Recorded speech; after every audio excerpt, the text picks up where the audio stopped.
అన్నదాన ప్రాశస్త్యం గురించి మనం రెండు మాత్రమే చెప్పుకోకపోతే ప్రత్యవాయ భాష అన్నమాట.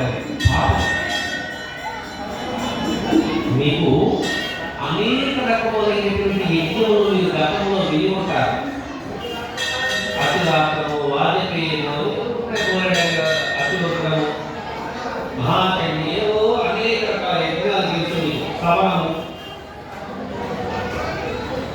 ఇంకా నైమిషాలను ఏదో సత్వయాగం ఉన్నాయి.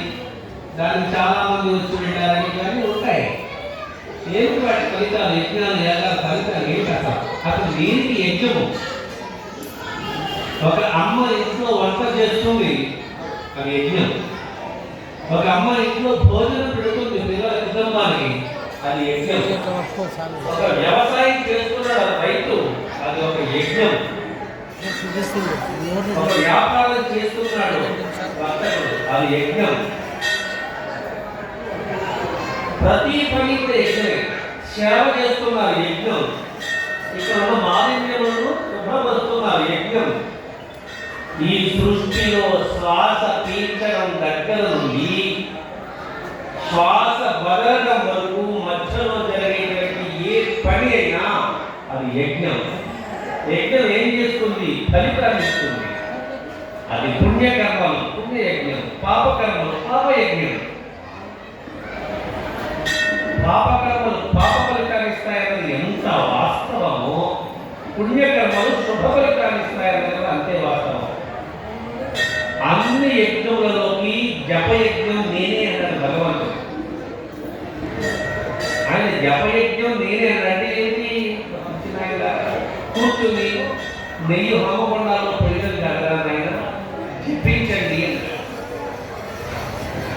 జ అంటే పుట్టుగా, ప అంటే ఊగా, జపం పరమపరిచయం, పం జ పుట్టుక, పుట్టడం కావడం. ఈ రెండింటి మధ్యలో కొనసాగుతూ ఉన్నదే ఈ జీవన విధానం. ఆ జపం ఏంటో తెలుసుకో, అప్పుడు నేనే ఎందుకన్నాడో పరమాత్మ అర్థమవుతుంది. అన్నిటికంటే సులభమైనది నామోచ్చారణ. కలియుగంలో కేవలం ఒక్క నామమే కాదు, ఒక్క నామం. మామూలు సామాన్యంగా ఉండేటువంటి దేవాలయాలన్నిటికీ యజ్ఞ యాగాలు, క్రతువులు, తాంత్రికము, యాత్రికము, మంత్రము ఇవన్నీ చేసి దాన్ని డెవలప్ చేస్తూ ఉంటారు.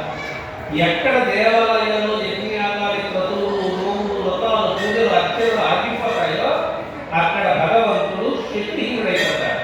ఉపయోగం లేదు.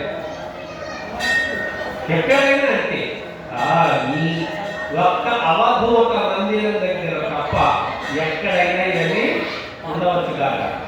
కానీ అవధూతకి బ్రహ్మ దృష్టికి సంబంధం లేదు. కను యొక్క పాటులో బ్రహ్మాండాలు పుట్టి పెరిగి నశించిపోతాయి అవధూత యొక్క చూపులో. ఆయనకి బ్రహ్మ సృష్టికి సంబంధం లేదు. బ్రహ్మ సృష్టి నియమాలు అవధూతకు వర్తించవు. వాళ్ళు సృష్టికి అతీతులు, మాయ అతీతులు అవధూతలు. మనం అది బాగా గుర్తు పెట్టుకోవాలి. ఇక అన్నదానం విషయం, ఎక్కడైనా అన్నదానం చెయ్యాలంటే పుస్తకాలు సంఖ్యలో పెట్టుకుని దేవాలయాల దగ్గర వాళ్ళు కమిటీలు ఇంటికి వీధికి రోడ్ల మీద వాహనాలు ఆపి పండగ చేస్తున్నామని కూర్చొని